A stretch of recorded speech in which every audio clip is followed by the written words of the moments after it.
Lo más habitual y conocido por todos es relacionar el estrés con el trabajo.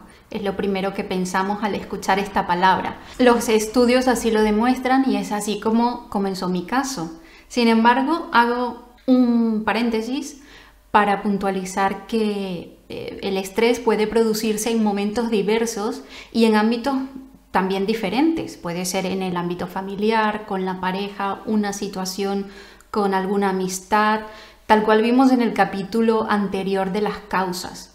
Bien, pues empecé mi carrera profesional trabajando para multinacionales. A lo largo del tiempo, las responsabilidades fueron aumentando de una compañía a otra.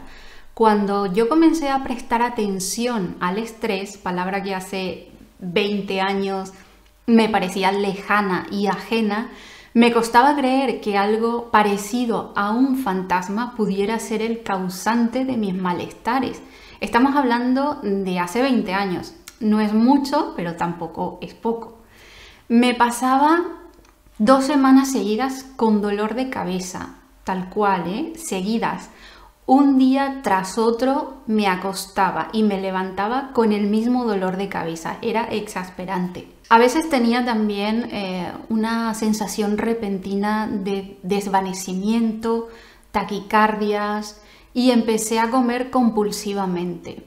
Todo esto por ese estrés al que no le estaba prestando atención. Así fue como empezó todo. Las analíticas de sangre daban todo correcto, por tanto el médico me decía que estaba todo bien. Y así un año tras otro, de no escucharme a mí, de no escuchar a mi cuerpo. Pues las cosas fueron empeorando y todo esto duró unos 3 años.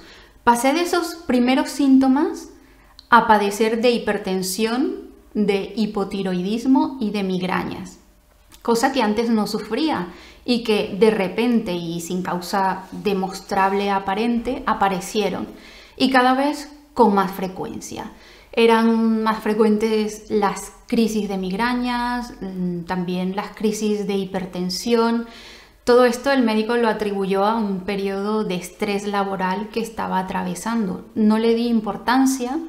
Mis prioridades eran otras en aquel momento, mi prioridad era el desarrollo profesional, mi desarrollo profesional. Así el estrés, pues, todo esto que me estaba pasando, de vez en cuando lo que hacía era que me mimaba. ¿Y qué hacía? Pues me iba al spa, me daba un masaje, un baño con burbujas, un fin de semana de relax, alguna clase esporádica de pilates, meditación y cosas similares. ¿Me funcionaron? No, o sea, hacerme este tipo de atenciones de desconexión no me desconectaban realmente. En realidad no estaba entendiendo lo que es el estrés y cómo podía manejarlo.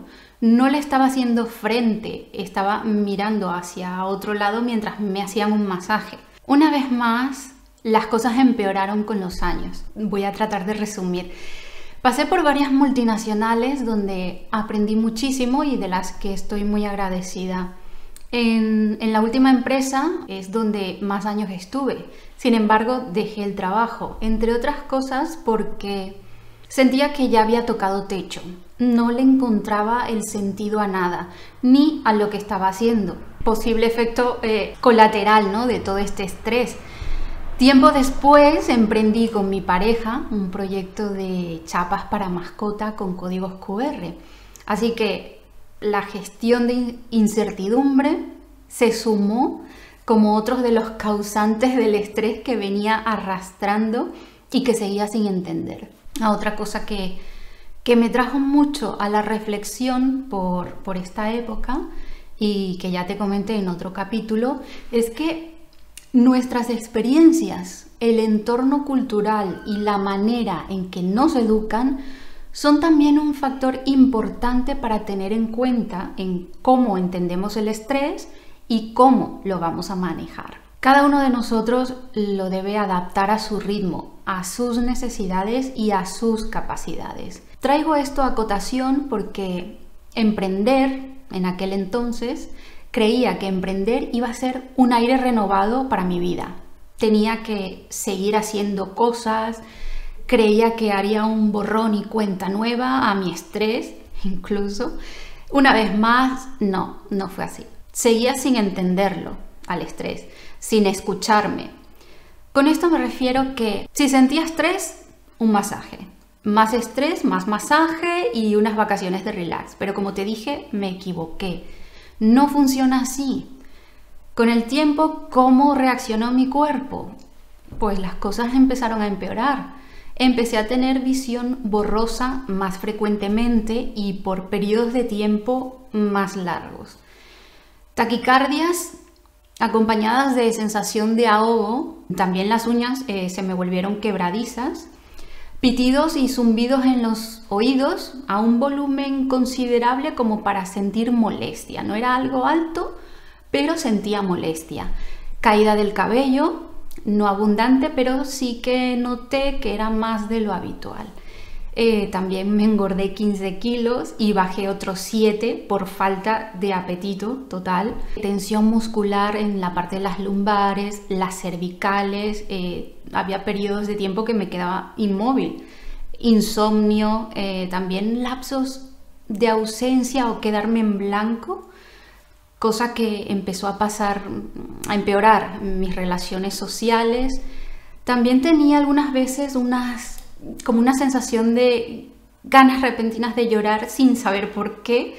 Esto, la primera vez que me pasó fue muy curioso porque estaba en el supermercado y estaba en lo que era el pasillo de la comida para animales. Iba a comprar comida para mi gato y por alguna razón al coger la lata, de repente fue como, no sé, como perder por un momento la conciencia y volver a entrar en mí y empezar a llorar. Esto, la verdad que fue una de las cosas que más me impactó porque nunca me había pasado. Entre otros de los síntomas que padecía era dolor en las encías y en los dientes, ¿no? Por apretar mucho la mandíbula. Esto lo hacía sin darme cuenta y sobre todo no solo en el día sino durante la noche mientras dormía. Espasmos en las manos y en las piernas. También estuve un periodo de tiempo en donde tenía menstruaciones muy irregulares, desde la ausencia total a 2 veces por mes. Estos me provocaron quistes en los ovarios. Son algunos de los síntomas que padecía y que me llevaban a la consulta médica con frecuencia, una y otra vez. Me hicieron las respectivas analíticas, ecografías y exámenes, para decirme al final que tus niveles están bien o están a raya, pero bien, dentro de lo normal. Salvo la hipertensión, que es un hecho que la tengo y esto lo controlo, y lo de los quistes. Todo lo demás era la somatización del estrés. Me llevó años llegar a la conclusión de que debía entender a mi estrés para luego controlarlo. No fue repentino, sino que que pasó de forma gradual a lo largo de los años. Me iba formulando preguntas del tipo, ¿qué lo produce en mi caso? ¿Qué me produce estrés? ¿Qué no ha funcionado? ¿Cómo puedo evitarlo? ¿Qué cosas dependen de mí? ¿Mis pensamientos tendrán algo que ver? ¿Cómo y por qué? ¿Cómo puedo ser más consciente de que me estoy estresando con algo o con alguien? ¿Qué estoy pensando cuando pasa X, cuando pasa esto? ¿Qué estoy sintiendo? Como ves, son muchas las preguntas que tú también te puedes ir haciendo para entrar más en conocimiento de tu estrés y de ti mismo o de ti misma. No es fácil, no es rápido, pero seamos serios y realistas. Es efectivo. De esta manera desarrollé mi propio proceso antiestrés, ¿no? Y he podido comprobar en estos 2 años cómo mi vida ha cambiado completamente. Mi metodología tiene como pilares principales el autoconocimiento estructurado, manteniendo el equilibrio entre mente, cuerpo, espíritu y relaciones humanas. Esto me permite reconectar con lo que es verdaderamente importante, ¿no? Con lo que es esencial para mí. Me permite también construir una base sólida una vida más plena y empoderada. Así pues, basándome en mi experiencia, mi formación, más el tiempo que he dedicado a leer informes médicos y científicos, te puedo aconsejar, sin lugar a duda, que es importante que te prestes atención. Atención física, mental y emocional. La determinación y el compromiso es clave y es esencial para que empieces a controlar tu estrés. No hagas como yo hice en su momento. Dejarlo pasar, ya sea por no darle importancia, la importancia que tiene, pensar que es pasajero, priorizar otras cosas o tener pensamientos del tipo, bueno, no pasa nada, yo sé controlar mi vida, esto es pasajero, ya pasará con unas buenas vacaciones o con un masaje. Pues no funciona así. Así que ya sabes, ¿no? Ahora es tu turno de tomar el control.